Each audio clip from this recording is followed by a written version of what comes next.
Hello dear students, let us continue the next part of organisms and population,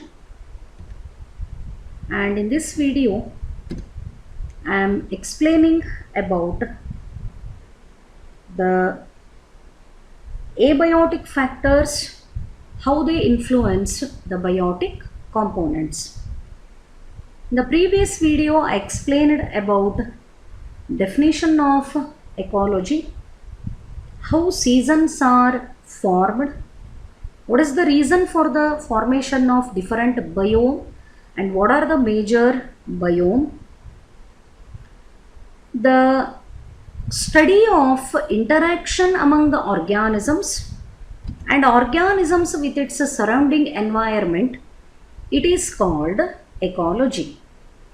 And the rotation of earth around the sun, tilting of earth around its own axis, is responsible for the formation of different seasons.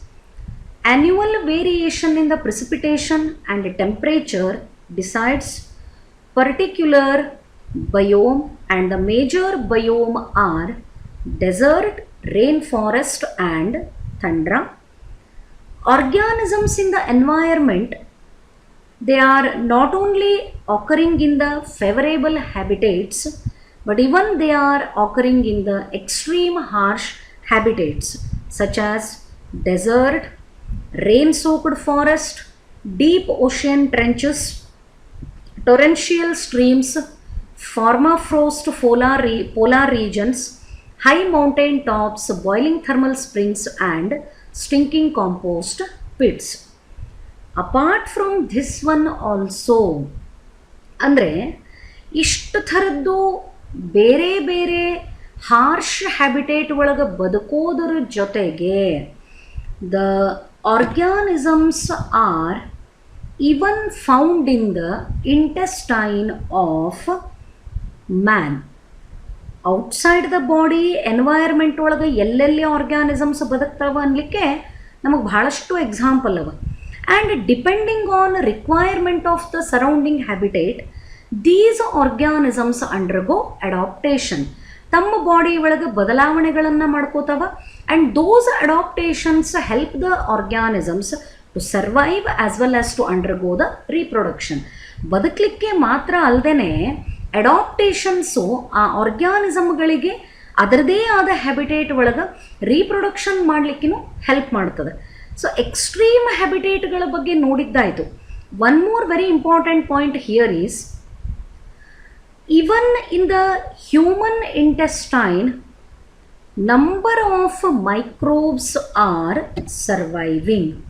Just a simple image I have selected to show that intestine also contains microbes. Outside the body ಬೇರೆ ಬೇರೆ habitat ಒಳಗೆ ಇರೋದ್ರ ಜೊತೆಗೆ ಮನುಷ್ಯನ intestine ಒಳಗೂ ಏನು present ಅವ, organisms present ಅವ. So moving to the next one, what are the components of environment? Environment ಒಳಗೆ ಯಾವ್ಯಾವ ಕಾಂಪೋನೆಂಟ್ ಅವ? The two main components of the environment are, one is abiotic component and another is biotic component. Lifeless ಇರೋದು abiotic ಅಥವಾ non living, life ಇರೋದು with life ಅಥವಾ living ಇರೋದು biotic component. ಈ abiotic ಕಾಂಪೋನೆಂಟ್ಗಳನ್ನು ಮತ್ತೆ ಎರಡು ಟೈಪ್ ಒಳಗೆ ಡಿವೈಡ್ ಮಾಡ್ತದೆ, physical components and chemical components.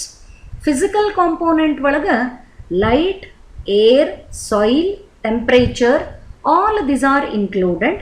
And chemical components are inorganic components like elements, organic components like carbohydrates, proteins, lipids, all these are organic components. So ಇವಿಷ್ಟು ಏನಂತ consider ಮಾಡ್ತದ, all of these are considered as abiotic components. ಮತ್ತು biotic components ಯಾವುವ? Biotic components are of 3 types: producers, consumers and decomposers. Biotic components producers. The green plants are considered as producers because they are able to do the photosynthesis, and through the photosynthesis they are preparing the food. ಯಾವುದಕ್ಕೆ food synthesising ability ಅದ ಅದನ್ನು producer ಅಂತ consider ಮಾಡಬೇಕು. Decomposer, the group of organisms which are dependent on the producers especially for the purpose of food. ಫುಡ್ಡಿಗೋಸ್ಕರ ಯಾವುದೇ organism ಈ producer ಮೇಲೆ depend ಆಗಿದ್ದರೆ ಅದು ಕನ್ಸ್ಯೂಮರ್ ಅಂತ ಕರೆಸ್ಕೋತದ. After the death of producer and consumer, when the body is subjected to decomposition, it is broken by the action of some microbes called decomposers. So ಇವು ಮೂರಕ್ಕೂ ಏನಂತ ಕರೀತಾರೆ? ಬಯೋಟಿಕ್ ಕಾಂಪೋನೆಂಟ್ಸ್ ಅಂತ ಕರೀತಾರೆ. Producers, consumers and decomposers. These are the three biotic components. Then the physicochemical abiotic components like water, light, temperature, soil are the physicochemical components. Biotic components are pathogens, parasites, predators, competitors and lead to variation of different habitats. ಅಂದರೆ ಒಟ್ಟಾರೆ ಎಬಯೋಟಿಕ್ and biotic ಕಾಂಪೋನೆಂಟ್ಗಳು ಯಾವ ರೀತಿ ಅವ, how they are and what different types of these components are there, they lead to variation of different habitats. ಈ ಎರಡೂ ಕಾಂಪೋನೆಂಟ್ಗಳು decide ಮಾಡ್ತಾವ ಎದ್ರ ಬಗ್ಗೆ? Lead to variation of different habitats. ಎಲ್ಲ ಹ್ಯಾಬಿಟೇಟ್ ಒಳಗೂ ಎಬಯೋಟಿಕ್ ಕಾಂಪೋನೆಂಟ್ ಆಗಲಿ ಬಯೋಟಿಕ್ ಕಾಂಪೋನೆಂಟ್ ಆಗಲಿ ಸಿಮಿಲರ್ ಇರುವುದಿಲ್ಲ. The changes in abiotic and biotic components, it is leading to different habitats. The one important definition that you need to remember is niche. Ecological niche andru onde, bari niche andru onde. The distinct role and position of an organism in its environment is called its niche or niche. ಏನು ಹಂಗಂದ್ರೆ distinct roll, ಒಂದು ಆರ್ಗ್ಯಾನಿಸಮ್ಮು environment ಒಳಗೆ ಯಾವ ರೋಲನ್ನು play ಮಾಡ್ಲಿಕ್ಕತ್ತದ, whether it is a producer, it is a consumer or it is a decomposer, ಅಥವಾ pathogen ಅದನೋ, parasite ಅದನೋ, ಪ್ರಿಡೇಟರ್ ಅದನೋ ಅಥವಾ ಕಾಂಪಿಟೀಟರ್ ಅದನೋ, ಯಾವ ರೋಲನ್ನು ಯಾವ ಪೊಸಿಷನ್ನನ್ನು ಅದು ರೀಪ್ರೆಸೆಂಟ್ ಮಾಡ್ಲಿಕ್ಕತ್ತದ in its environment, it is called its niche. ಅದನ್ನು ಎಕಲಾಜಿಕಲ್ ನಿಚ್ ಅಂತ ಕರೀತಾರೆ. One organism or the distinct role and position of an organism in its environment is called its niche. ಈಗ ನಾನೊಂದು ಗ್ರೀನ್ ಪ್ಲಾಂಟನ್ನು ಒಂದು ಎಕೋಸಿಸ್ಟಮ್ ಒಳಗೆ consider ಮಾಡಿದೆ ಅಂತ ಇಟ್ಕೋರಿ. ಆ ಗ್ರೀನ್ ಪ್ಲಾಂಟದ್ದು ಎಕಲಾಜಿಕಲ್ ನಿಚ್ ಹೇಳ್ರಿ ಅಂತಂದ್ರೆ ಅದು ಏನಂತ ಕರೆಸ್ಕೋತದ? It is called producer. ಈಗೊಂದು ಟೈಗರು ಅಥವಾ ಒಂದು ಲಾಯನ್ನನ್ನು ತಗೊಂಡ್ರೆ ಅದನ್ನು ನಾನು ಏನಂತ ಕರಿಬೇಕಾಗ್ತದ? ಪ್ರಿಡೇಟರ್, ಬಿಕಾಸ್ ಇಟ್ ಹಂಟ್ಸ್, ಅದು ಬೇಟೆ ಆಡ್ತದೆ. ಅದೇ ಒಂದು ಚಿಗರಿನೋ ಮೊಲಾನೋ ಕನ್ಸಿಡರ್ ಮಾಡಿದರೆ ಅದು ಪ್ರೇ ಅಂತ ಕರೆಸ್ಕೋತದ, ಅಂದರೆ ಬೇಟೆ ಆಡಲ್ಪಡ್ತದ. It is very mild animal. But lion and tiger ಏನವ? ಸ್ಟ್ರಾಂಗ್ ಅವ. ಅವು ಬೇರೆ ಆರ್ಗ್ಯಾನಿಸಮ್ಗಳನ್ನು ಹಂಟ್ ಮಾಡ್ತಾವ for the purpose of food. ಇದು ಪ್ರಿಡೇಟರ್ ಅಂತ ಕರೆಸ್ಕೋತದ. ಯಾವುದೇ ಆರ್ಗ್ಯಾನಿಸಮನ್ನು ಕನ್ಸಿಡರ್ ಮಾಡಿದಾಗ ಅದಕ್ಕೊಂದು ಡಿಸ್ಟಿಂಕ್ಟ್ ರೋಲ್ ಇರ್ತದೆ, ಅದಕ್ಕೊಂದು ಪೊಸಿಷನ್ ಇರ್ತದೆ, ಎಲ್ಲೇ ಅದು ಬದುಕ್ತಿರೋ ಅಂಥ ಎನ್ವಿರಾನ್ಮೆಂಟ್ ಒಳಗೆ, and it is called its niche. By this each organism tolerates various conditions, utilises various resources to survive in the environment ಅಥವಾ to survive in any kind of the habitat. ಅಲ್ಲಿ ಬದುಕಬೇಕು ಅಂತಂದರೆ ಆರ್ಗ್ಯಾನಿಸಮ್ಗಳು ಬಹಳಷ್ಟು ಕಂಡೀಷನ್ಗಳನ್ನು ಟಾಲರೇಟ್ ಮಾಡ್ಕೋಬೇಕು. Say for example, ನಾನು ನೆನ್ನೆ camel ಡೆಸರ್ಟದ್ದು example ತೊಗೊಂಡಾಗ ಕ್ಯಾಮಲ್ ಅಂತ ಹೇಳಿದೆ. It is not that easy to survive in the desert. ಆದರೂ ಕ್ಯಾಮಲಲ್ಲಿ ಏನು ಮಾಡ್ಲಿಕ್ಕತ್ತದ, comfortably it is surviving, it is tolerating various conditions and it is utilising various resources.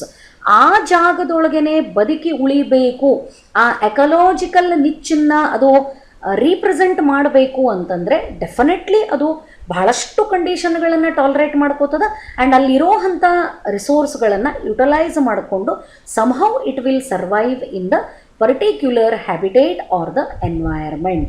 Try to remember the definition. The distinct role and position of an organism in its environment is called its niche. Then coming to the next one, what are the major abiotic factors? ಒಂದು ನೆನಪಿಟ್ಕೋಬೇಕು, always there is interaction between biotic and abiotic factors. Complete ಡಿಪೆಂಡೆನ್ಸಿನ ನಾವಿಲ್ಲಿ ನೋಡ್ತೀವಿ. Living organisms biotic factor ಇಲ್ಲದೇ ಬದುಕಬಹುದಾ ಅಂತ ಏನಾರೇ ಪ್ರಶ್ನೆ ಬಂದರೆ answer is no. Without biotic factors biotic ಕಾಂಪೋನೆಂಟ್ಗಳು ಅಲೋನ್ ಆಗಿ ಸರ್ವೈವ್ ಆಗಲಿಕ್ಕೆ ಚಾನ್ಸೇ ಇಲ್ಲ. Without oxygen not possible to survive, without water not possible to survive, without light ಎಷ್ಟೋ ಆರ್ಗ್ಯಾನಿಸಮ್ ಒಳಗೆ reproduction is influenced by the light, movement is influenced by the light. For example, if you consider amoeba, the pseudopodia number and movement of the amoeba is influenced by the light. But ishtra mattige photosynthesis, this entire process is dependent on light. But without photosynthesis not possible to get the food, and photosynthesis is completely dependent on the light, and the oxygen which is the byproduct of photosynthesis, that is also dependent on light reactions of the photosynthesis. soil illa antandre ಯಾವ seeds germinate ಆಗಲ್ಲ, plant ಬೆಳೆಯಲ್ಲ, ಎಲ್ಲ chain of reactions. Biotic ಕಾಂಪೋನೆಂಟ್ಗಳು exist ಆಗಬೇಕು ಅಂದರೆ they must be, they have to be, and they are interacting with the abiotic factors. Always abiotic factors influences the biotic components. And in this part of the chapter, you are going to study about how these abiotic factors influence the biotic components. And what are the major abiotic factors? ಯಾವುದನ್ನ major abiotic factor ಅಂತ ಹೇಳಿ consider ಮಾಡ್ತದೆ. The major abiotic factors are temperature, water, light and soil. These are the major abiotic factors which influences the biotic components. Biotic ಕಾಂಪೋನೆಂಟ್ಗಳನ್ನು ಇವು ಬಹಳಷ್ಟೇನು complete ಆಗಿ influence ಮಾಡ್ತವೆ. So ಈ ಚಾಪ್ಟರ್ ಒಳಗೆ ನೀವು ಇದ್ರ ಬಗ್ಗೆ ಒಂದೊಂದಾಗಿ ಸ್ಟಡಿ ಮಾಡಬೇಕು. There you will come to know some new terms with respect to temperature, water. So let us move to the first major abiotic factor. It is temperature. So temperature is the most ecologically relevant environmental factor. ಇಡೀ ಎನ್ವೈರ್ಮೆಂಟನ್ನು ಬಹಳಷ್ಟು ಮಟ್ಟಿಗೆ influence ಮಾಡೋದು ಅಂದರೆ temperature. ಇವನ್ ದೋ we are living on the same planet, ನಾವು ಒಂದೇ planet ಮೇಲೆ ಬದುಕಲಿಕ್ಕತ್ತೀವಿ.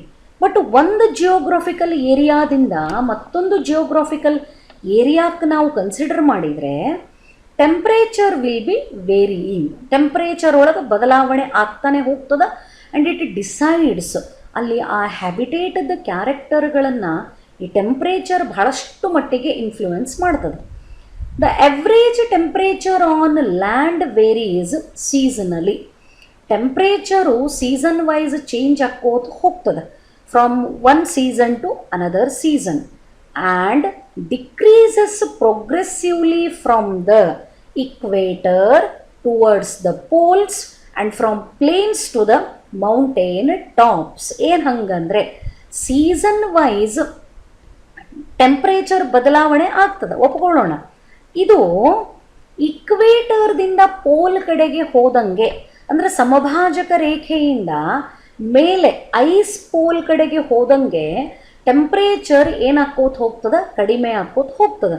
And like that from plains, ಸಮತಟ್ಟಾದ ಸಮುದ್ರದ ಮಟ್ಟದಿಂದ ಸಮತಟ್ಟಾದ ಭಾಗಗಳನ್ನು ಕನ್ಸಿಡರ್ ಮಾಡಿ ಗುಡ್ಡಗಾಡು ಪ್ರದೇಶಕ್ಕೆ ಮೇಲೆ ಹೋದಂಗೆ ಇಲ್ಲಿನೂ ಏನಾಗ್ತದೆ, temperature progressively decreases from equator towards the poles and from plains to the mountain tops. The ranges from sub-zero level in polar areas and high altitude up to 500 degree in tropical deserts in summer. Imagine ಮಾಡಲಿಕ್ಕೆ ಆಗದೇ ಇರೋಷ್ಟು high temperature. ನಾವು ನಮ್ಮ ಏರಿಯಾಗಳಿಗೇ summer ಬಂದರೆ ಅನ್ಟಾಲರೇಬಲ್ temperature ಅಂತ ನಾವು ತಿಳ್ಕೊತೀವಿ. But tropical ಡೆಸರ್ಟಿಗೆ up to 500 ಟೆಂಪ್ರೇಚರನ್ನು ಅಲ್ಲಿ ಜನ, ಅಲ್ಲಿ ಪ್ಲಾಂಟ್ಸು, ಅಲ್ಲಿ ಆ್ಯನಿಮಲ್ಸು ಟಾಲರೇಟ್ ಮಾಡ್ಕೋತಾವೆ. ಅಷ್ಟರ ಮಟ್ಟಿಗೆ ಅದರದ್ದು ಬಾಡಿ ಆ ಟೆಂಪ್ರೇಚರಿಗೆ ಅಡಾಪ್ಟ್ ಮಾಡ್ಕೊಂಡದ. ಪೋಲಾರ್ ರೀಜನ್ನನ್ನು ಹಿಮ ಬೀಳ್ತಿರ್ತದೆ, ಸಬ್-ಝೀರೋ ಲೆವೆಲ್ ಆಫ್ ಟೆಂಪ್ರೇಚರಿಂದ ಹೈ ಆಲ್ಟಿಟ್ಯೂಡಿಗೆ ಹೋದಂಗೆ ಟೆಂಪ್ರೇಚರ್ ಇನ್ಕ್ರೀಸ್ ಆಗಿ that reaches 500 degree in tropical deserts in summer. And there are some unique places. ಭೂಮಿ ಮೇಲೆ ಕೆಲವೊಂದು ಭಾಗಗಳು ಎಷ್ಟು ಮಜಾವ ಅಂತಂದ್ರೆ, there are unique habitats such as thermal springs. This is the image of thermal spring and deep sea hydrothermal vents where average temperature exceeds 1000 degree Celsius. Hydrothermal vent ಸಮುದ್ರದ ತಳಭಾಗದೊಳಗೆ ಬಹಳಷ್ಟು ಡೀಪು ಈ ಟೆಕ್ಟಾಯ್ಡ್ಸ್ ಅಂತ ಇರ್ತಾವೆ, ಅಂದ್ರೆ layers of the earth crust. ಅವು ಯಾವಾಗಲೂ ಆ ಪ್ಲೇಟ್ಸು ಅರೇಂಜ್ ಆಗ್ತಿರ್ತಾವೆ. ಯೂಶ್ವಲಿ ಅಂಥ ಕಡೆಗೆ temperature will be very high because ಇನ್ನೂ ಅರ್ಥದ ಮಿಡಲ್ ಪಾರ್ಟ್ ಒಳಗೆ volcano the boiling stream is there. ಆ ಬಾಯ್ಲಿಂಗ್ ಫ್ಲೂಯಿಡ್ ಅದನೇ ಅದ. ಇನ್ನೂ ಆ ಜಾಗದೊಳಗೆ ಈ ಪ್ಲೇಟ್ಸು ಅವು ಯಾವಾಗ ಬೇಕಾವಾಗ ಸೆಟ್ಲ್ ಆಗ್ತಿರ್ತಾವೆ. ಸಿಕ್ಕಾಪಟ್ಟೆ ಹೈ ಟೆಂಪ್ರೇಚರ್ ಇರೋವಂಥ deeper portions of the C, ಇದನ್ನು ಹೈಡ್ರೋಥರ್ಮಲ್ ವೆಂಟ್ ಅಂತ ಕರೀತಾರೆ. ಅಂಥ ಕಡೆಗೂ ಮತ್ತು ಈ ಥರ್ಮಲ್ ಸ್ಪ್ರಿಂಗ್ಸು ಇಮ್ಯಾಜಿನ್ ಮಾಡಲಿಕ್ಕೆ ಆಗದೇ ಇರೋ ಅಷ್ಟು ಹೈ ಟೆಂಪ್ರೇಚರು. ಅಲ್ಲೇ ಯಾವಾಗಲೂ ಟೆಂಪ್ರೇಚರು ಒಂದೇ ರೀತಿ, ಅದು ಕೆಲವು ಸಾರಿ 1000 ಡಿಗ್ರಿಗಿಂತನೂ ಜಾಸ್ತಿ ಹೋಗ್ತದೆ. ಈ ಜಾಗದೊಳಗೆ ಟೆಂಪ್ರೇಚರು ಒಟ್ಟೆ ಕಡಿಮೆನೇ ಆಗಲ್ಲ. So this is the first part with respect to temperature. Rest of the things I will continue in the next video. Hope it is clear for you. Thank you.